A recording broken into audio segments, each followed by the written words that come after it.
హల్లెలూయా. ప్రార్థన చేసుకుందాం. పరిశుద్ధాత్మ దేవ, సర్వోన్నతుడానికి వందనాలైన జీవముల దేవ, అయ్యా పరిశుద్ధాత్మ త్రియకమైన అవునా ప్రభా, ఈరోజు నా ప్రభా నీకు సమర్పిస్తూ భయపడుచున్నవారు నాయన నీ పక్షంలో వచ్చునుగా. అవునా ప్రభా, నీ యొక్క విలువైన మాటలుగా నా ప్రభా మీ కాదునైనా మీరే మాతో మాట్లాడించమనుచున్నాం. మీరే మాట్లాడి సహాయం చేయమని నజరుడైన యేసు నామములో ప్రార్థించుచున్నాం తండ్రి. ఆమేన్ ఆమేన్. తండ్రి కుమార పరిశుద్ధాత్మ గాక. దేవుని యొక్క నామమున మహిమ కలుగును గాక. హల్లెలూయా హల్లెలూయా హల్లెలూయా హల్లెలూయా. పరిశుద్ధాత్మ దేవుడు మనతో మాట్లాడడానికి సిద్ధంగా ఉన్నాడు. హల్లెలూయా హల్లెలూయా. ఈరోజు పరిశుద్ధాత్మ దేవుడు ఎంతో ఇచ్చముగా మంచి మాటలు మనకు వినిపించడానికి ఆయన సిద్ధంగా ఉన్నాడు. రాజు వస్తున్నాడు, త్వరగా వస్తున్నాడు. హల్లెలూయా. ఆయన భూరనాదములతో దూతల మధ్యలో ఆయన వస్తున్నాడు. ఈరోజు పరిశుద్ధాత్మ దేవుడు మాట్లాడు తెలుసా, రాజు వస్తున్నాడు, త్వరగా వస్తున్నాడు అంటున్నాడు. హల్లెలూయా. ఆయన రాజులకు రాజు అయి ఉన్నాడు. ఈ బాబాల ఎవరట? రాజులకు రాజు ఆయనే వస్తున్నాడు. అదే రెండో రాకట సమీపంగా ఉంది. సమీపంగా వచ్చేసింది అంతే. ఎందుకో తెలుసా ఆయన రాకట సమయంలో బూరనాదములు వినబడుతుంటాయి. ఆయన వచ్చి ఈ భూమి మీద కాళ్ళు పెడితే చాలట. ఏమో తెలుసా, మృతి పొందిన వారు సమాధుల్లో ఉన్నవారట లేచి మహిమ శరీరముతో లేచి ఆయన స్తుతిస్తూ కనపడతారు దూతలతో సమానముగా. రీ బాబాలారా, అదే ఆయన రాకట సమీపం ఇచ్చింది. ఆయన రాజుగా వస్తున్నాడు. హల్లెలూయా హల్లెలూయా. అందుకే ఆయన రాకడ సమీపంగా ఉంది. ఆయన రాజుగా వస్తున్నాడు. పరలోక రాజ్యము సమీపంగా ఉంది. ఎందుకో తెలుసా, పరలోక రాజ్యానికి నిన్ను తీసుకెళ్ళడానికి ఆయన సిద్ధంగా ఉన్నాడట. ఆయన రాకడ ఎలా కనిపెట్టాలి? బూరనాదాలు వినబడతాయట. అటు దూతలే ఇటు దూతలే, మధ్యలో ఆయన రాజులకు రాజు చేస్తున్నాడని తెలియపరుస్తున్నారు. పరిశుద్ధాత్మ దేవుడు మళ్ళీ వస్తున్నాడు. నా యేసయ్య మళ్ళీ వస్తున్నాడని తెలియపరుస్తున్నాడు. మత్తయి సువార్త 16వ అధ్యాయము 27వ వచనములో మనుషుల కుమారుడు తన తండ్రి మహిమ గలవాడై, మనుషుల కుమారుడు తన తండ్రి మహిమ గలవాడై తన దూతలతో కూడా రాబోచున్నాడు. అప్పుడు ఆయన ఎవరి క్రియల చొప్పున వానికి ఫలమిచ్చును. ఎవరి క్రియల చొప్పున వారికి ఫలమిచ్చును. హల్లెలూయా హల్లెలూయా. అక్కడ ఏమన్నాడు? మనుషుల కుమారుడు అన్నాడు. అక్కడ అవునా? ఫస్ట్ మనుషుల కుమారుడు. ఎస్, యెహోవా దేవుడు తనను కుమారునిగా ఈ భూమికి పంపించాడు. అవునా కదా? ఇది జననము, అది స్వచ్ఛమైనది, అది ప్రత్యక్షత. ఆయన పుట్టుకడనే ప్రత్యక్షత. అవునా కాదు? ప్రత్యక్షత కాదు. యేసు ప్రభువు కన్యను మరియ గర్భములో జన్మించడమే ప్రత్యక్షత. ఇంకోటి తెలుసా, ఆయన శిలువ పైన మరణించడం కూడా ప్రత్యక్షత. అవునా కదా? శిలువల పైన 7 మాటలు మాట్లాడు, అది ప్రత్యక్షత. ఇంకోటి తెలుసా, ఆయన మరణించి 3 రోజుల తర్వాత సమాధి నుంచి లేపబడమే ప్రత్యక్షత. ఈ ప్రత్యక్షత, సమాధి నుంచి లేపబడమే ప్రత్యక్షత. మనకు తెలుసా, జన సమూహంతో శిష్యులతో అందరితో మాట్లాడకుండా ఆరోహణమైపోతాడు. చూసావా? ఎలా ఉన్నాడు అలానే పోతాడు చూసావా, పైకి పరలోక రాజ్యం తండ్రి దగ్గరికి పోతాడు చూసావా. అది కూడా స్పెషల్ ప్రత్యక్షత. ఈ ప్రత్యక్షత కోసం తెలుసుకున్న ప్రతి ఒక్క పాపము మధ్యలో జీవిస్తున్న జీవి ఆయన స్తుతిస్తూ, ఆ ప్రత్యక్షత కోసం తెలుసుకొని స్తుతిస్తూ గణపరుచున్న ప్రతి ఒక్క మానవుడు ఏమవుతాడు తెలుసా, రాకడ సమీపంగా ఉంది కదా చిత్తంగా ఉంటాడు. ఎలా తెలుసా, పెళ్లి కుమార్తెగా సిద్ధంగా తయారవుతాడట. భాష పెళ్లి కుమార్తెగా సిద్ధంగా తయారవుతాడు. ఆ ప్రత్యక్షత కలిగిన ప్రతి ఒక్క మానవుడు హృదయంతరము అంతరంగంలో సుత్యాగము ప్రత్యక్ష అనుష్ఠానము సుత్యాగము జరుగుతూ జరుగుతూ జరుగుతూ ఉంటుంది. పరలోక రాజ్యంలో శృతియాగము అనుక్షణం ప్రతిక్షణం జరుగుతూ ఉంటుంది. దూతలు శృతిస్తూ శృతిస్తూ శృతిస్తూ శృతిస్తూ ఉంటాయి. దేవునికి మహిమ కలుగు గాక, దేవునికి మహిమ కలుగు గాక.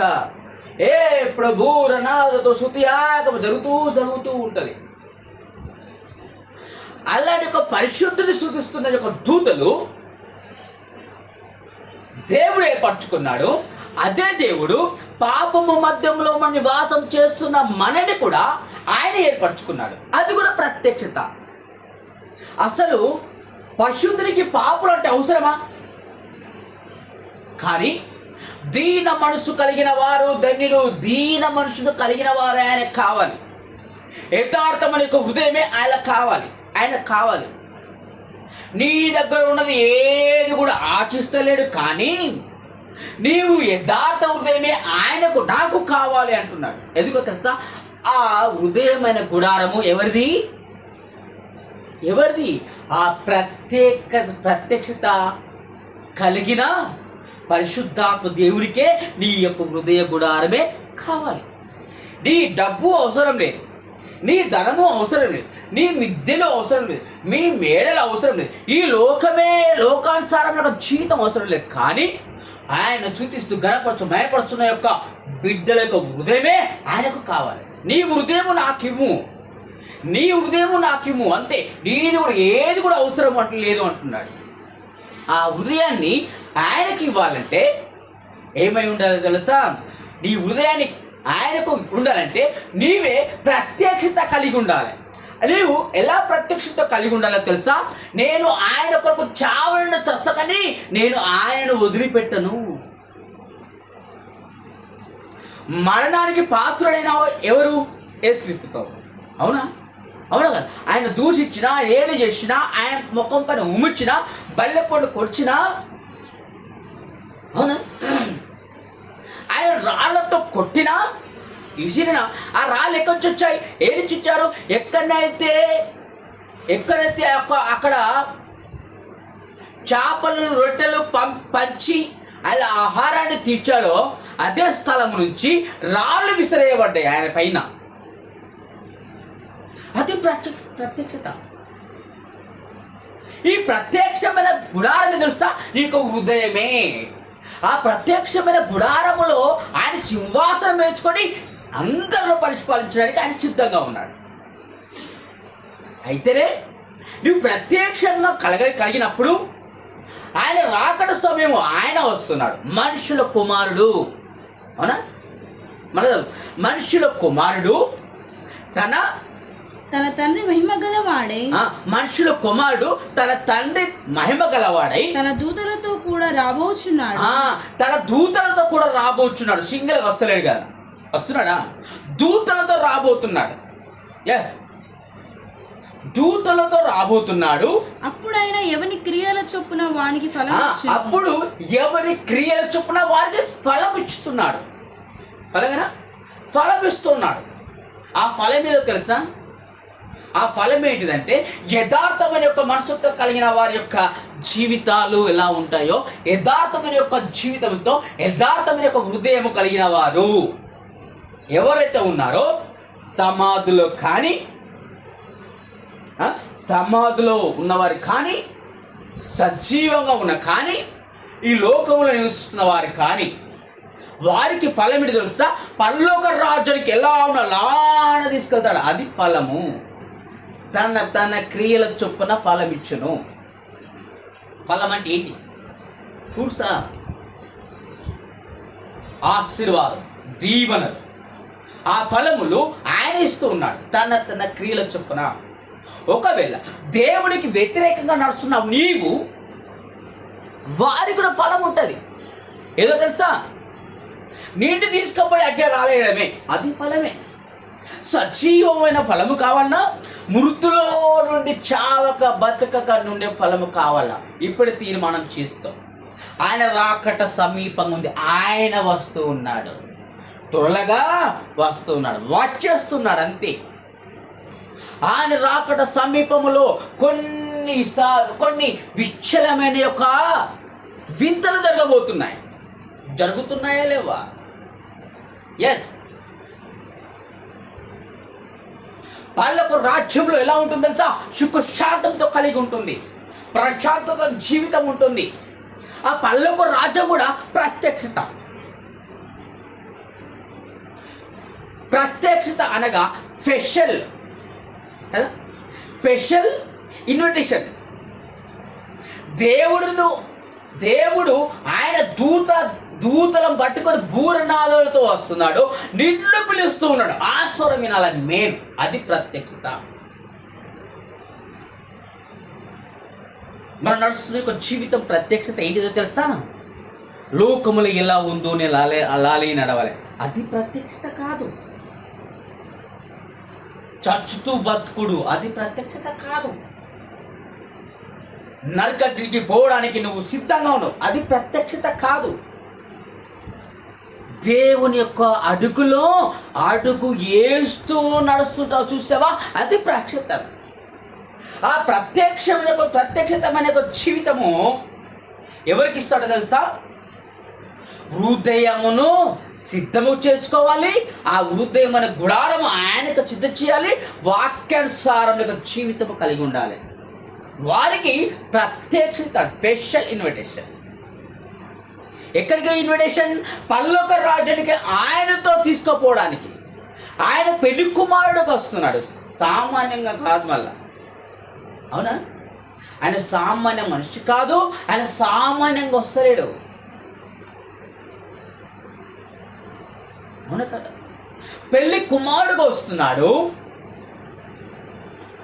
పెళ్లి కుమార్తెకు యొక్క వధువు సంఘాన్ని తీసుకెళ్ళడానికి వస్తున్నాడు. అయితే నీవు పెళ్లి కుమార్తెగా ఎచ్చబడాలి, అది ప్రత్యక్షత. అవును కదా?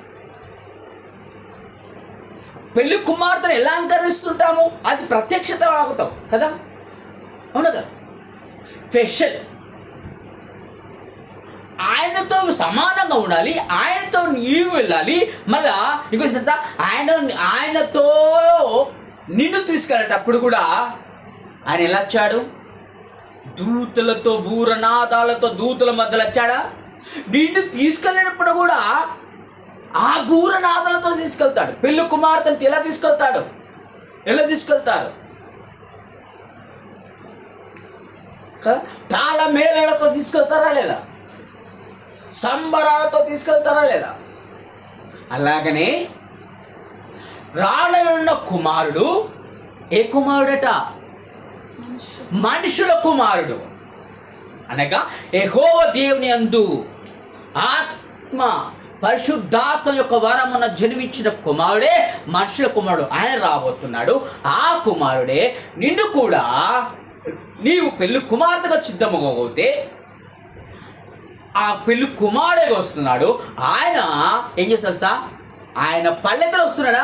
ఆ పల్లెకలో నిన్ను కూర్చున్న పెట్టుకొని అటు దూతలు ఇటు దూతలు త్యాగం ఊరనాదులతో తీసుకెళ్తాడు. హల్లెలూయా రీ బాబాలా. అలాంటి కృప కావాలద్దా? అలాంటి ఒక ధన్యత కావాలద్దా? ముస్లమ్మ ముచ్చట్లు పక్కా పెట్టే, నీ యొక్క ఆలోచనలు పక్కా పెట్టే, లోకానుసారం నాకు జీవితము చిత్రపడి అప్పుడేమవుతావు?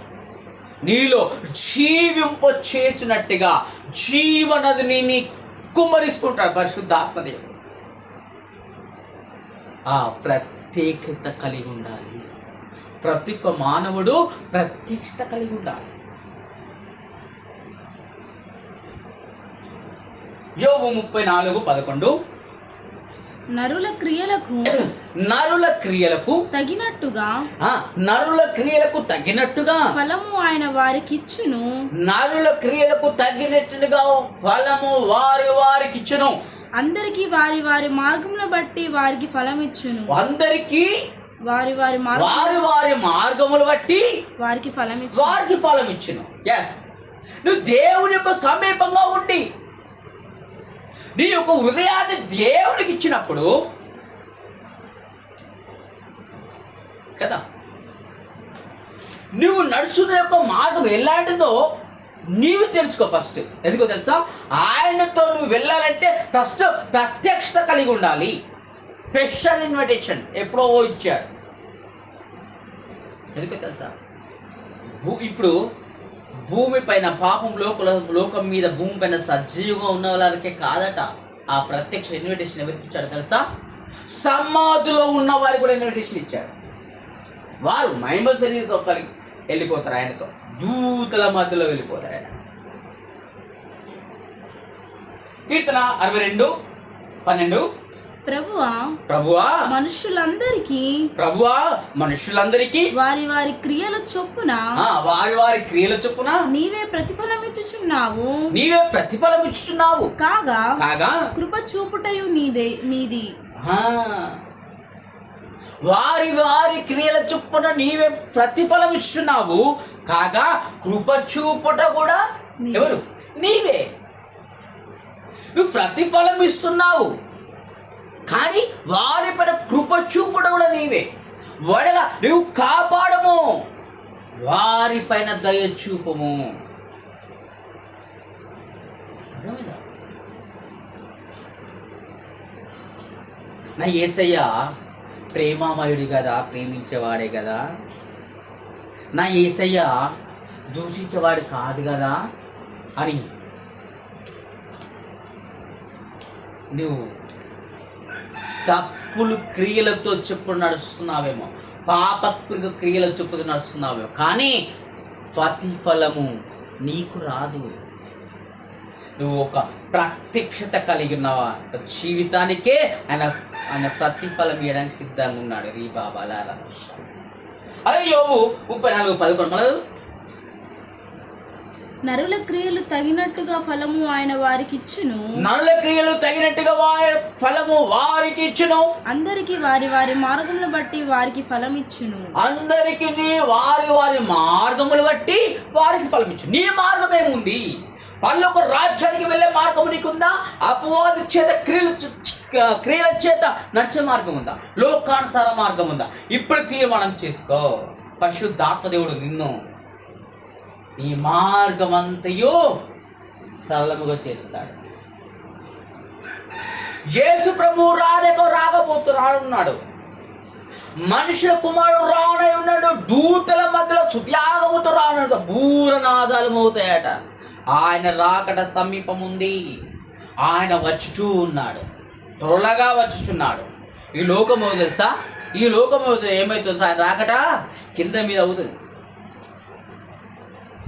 కింద మీద అవుతుంది. పాపము చేత క్రియలు పడ్డవారు రాలిపోతారు. దేవుడికి విరోధంలో వారు రాలిపోతారు. దేవుని యొక్క వాక్యాన్ని అనుసరించిన వారు నీ యొక్క హృదయము ఆయనకి ఇచ్చినట్లయితే నిన్ను ప్రత్యక్షత కలిగి నీలో ఆత్మను దించి ఆయనతో తీసుకెళ్తాడు. ఆయనే రారాజు రాబోడు పోతున్నాడు. అందుకే స్తుతియాగం చేస్తూ ఉండాలి. అంతరంగంలో స్తుతి జరుగుతూ ఉంటే నీ యొక్క హృదయమట ఉమ్మంత కాయతో రాచిన శుద్ధిగా అవుతుందట. వాక్యము, దేవుని యొక్క వాక్యమే నిన్ను ప్రత్యక్షత చేస్తుంది. దేవుని యొక్క వాక్యమే పరలోక రాజ్యాన్ని పంపిస్తుంది. దేవుని యొక్క వాక్యమే నిన్ను పెళ్లి కుమార్తెగా చేస్తుంది. దేవుని యొక్క వాక్యమే ఆయన ప్రేమలో పడిస్తుంది. దేవుని యొక్క వాక్యమే ఆయన సింహాసనం సిద్ధంగా ఉంది. దేవుని యొక్క వాక్యమే ఆయన పల్లెకలు వస్తున్నాడు చూసినావా, ఆ పల్లెకలు కూర్చునే అధికారం ఇస్తుంది దేవుని యొక్క వాక్యమే. దూతల మధ్యలో త్యాగం చేస్తుంది దేవుని యొక్క వాక్యమే. నిన్ను ప్రత్యక్షత కలిగజేస్తుంది. వాక్యము మించిది ఏది కూడా లేదు. వాక్యము మించిది కూడా ఏది కూడా ఈ లోకంలో దొరకదు. ఆ దేవుని యొక్క వాక్యమే నేను శోధన నుంచి విడుదల చేస్తుంది. దేవుని యొక్క వాక్యమును అనుసరించి నడవాలి. బట్ దేవుడితో ముఖాముఖమితో మాట్లాడాలి. దేవుని యొక్క వాక్యము నీతో మాట్లాడినప్పుడు, దేవుడు నీతో మాట్లాడినప్పుడు నీవు దేవుడితో మాట్లాడాలి. అనగా దేవుని యొక్క వాక్యాన్ని అనుసరించి నడవాలి. మళ్ళీ మోకరించి మళ్ళీ ఆయనతో నువ్వు మాట్లాడాలి. అది క్రీస్తు రాయవారిగా, అది ఆత్మ యొక్క సంబంధము కలిగి ఉంటావు, దేవుడి కనెక్షన్. ఇప్పుడు దేవుడు నాతో మాట్లాడాడు, ఓకే, నాతో మాట్లాడు, ఓకే. కానీ నువ్వు దేవుడితో మాట్లాడిన సమయం ఏది? నువ్వు దేవుడితో మాట్లాడింది ఎప్పుడు? నీవు ఒక దేవునితో మాట్లాడిన ప్రత్యక్షత ఏది?